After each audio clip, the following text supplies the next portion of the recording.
Hello, my name is Chloe. Welcome to my channel. Today I'm bringing to you my ldrathon Tbr.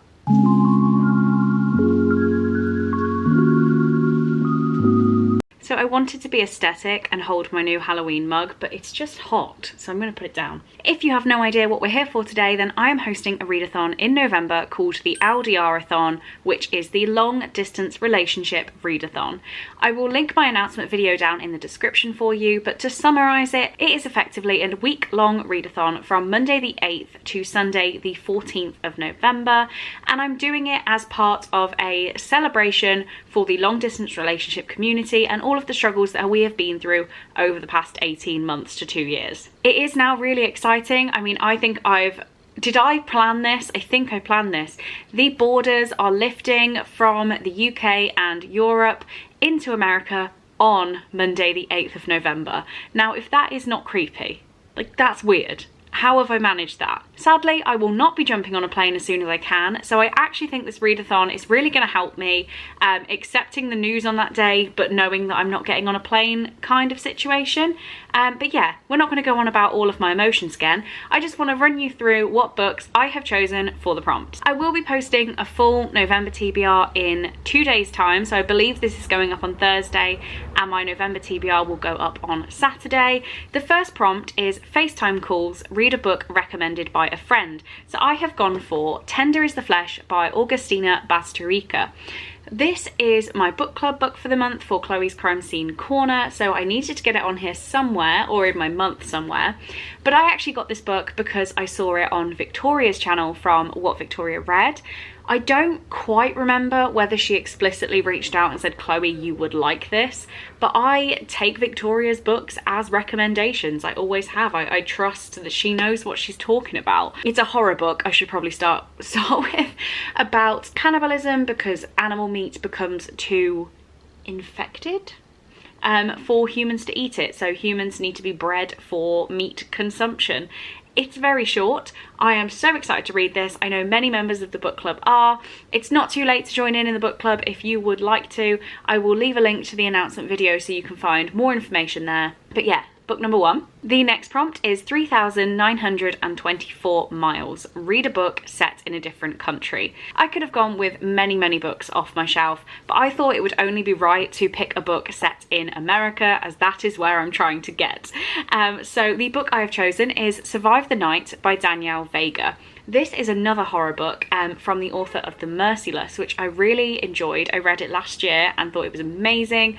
I haven't yet read the second book, but this is another one by her and it looks quite short. It is just about 260 pages, so it shouldn't take me too long to get through. But this is about a group of teenagers who go to a rave and one of the girls is missing. Surrounded by frightening drugs and menacing strangers, Casey doesn't think Survive the Night could get any worse until she comes across Julie's mutilated body in a dank black subway tunnel, red-eyed rats nibbling at her fingers. Casey thought she was just off with some guy. No one could hear her getting torn apart over the sound of the pulsing music. And by the time they get back to the party, everyone is gone. This sounds so scary and just so intense. The Merciless was very intense, so I think this one is going to be too, and I know I can fly through it. You will see a theme here. I've pretty much picked books I want to fly through because it's been a very long time since I completed all the prompts of a readathon, so I want to read all 5 books in the week, so I'm picking quick books. The next prompt is Reunion, read a 5-star prediction, and I've gone for It Ends With Us by Colleen Hoover. I think this is going to be 5 stars. Verity by Colleen Hoover is my favourite book of the year so far. It has not budged from that space. And I know that this isn't similar to Verity in any way because Verity is definitely one on its own. Everyone seems to love this. And I don't know whether it's because I slightly fell into book talk a little bit. Everyone on book talk seems to love this. And I had it anyway. We're not thanking BookTok for it. I have no shame against BookTok now. I am starting to dip my toe in. So do make sure you're following me over there. It's Chloe Reads Books YT. Self promo. This says, sometimes the one who hurt Who loves you is the one who hurts you the most. I won't read it all out because we have a full back of here, but it does say, with this bold and deeply personal novel, Colleen Hoover delivers a heart-wrenching story that breaks exciting new ground for her as a writer.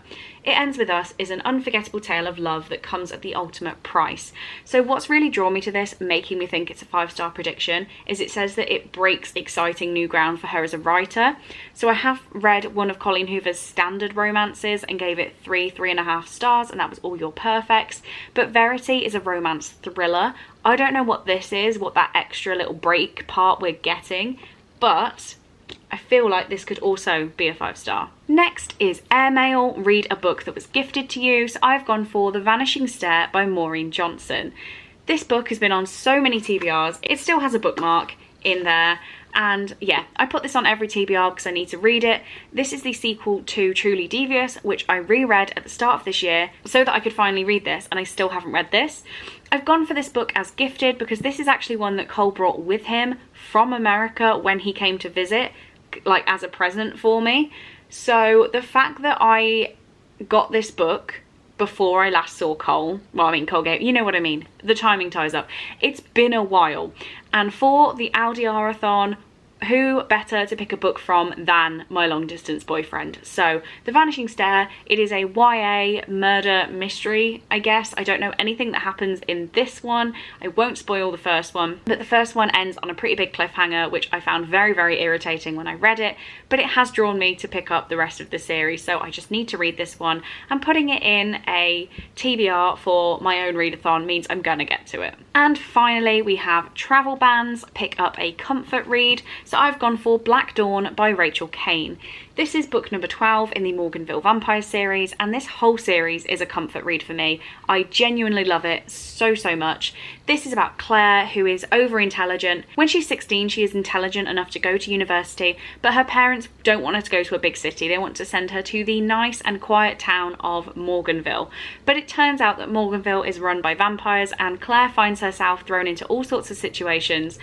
This being book 12, we're a bit far from that original storyline, but I'm not going to spoil anything at all. But this is potentially my favourite series of all time. It covers so much ground, it's just so intense, and I love it so much. This is a chunky book, but I read these books insanely quickly. I read about 100 pages an hour, so I don't see this being a problem. And it is the chunkiest book on my TBR, so I feel like this is going to be manageable. So there we have it. There is my TBR for the ldrathon. I think it looks manageable, so we will see how the week goes. It will be a normal vlog in my numbered reading vlogs, so make sure you stick around and check that out when that week comes up. So that will be the Tuesday after the readathon. I'm also going to be doing reading sprints. I'm going to do them the Monday night that the readathon starts, so that Monday the 8th, potentially at 6 p.m. I'll have to confirm that because I'm probably going to be working in the office. So I'm thinking 6 p.m, but I will let everybody know. And then I'll be doing my normal Sunday sprints on the Sunday night to wrap up the readathon. So here we are. Those are my plans. If you are taking part in the ldrathon, please do let me know down in the description and let me know what you're reading.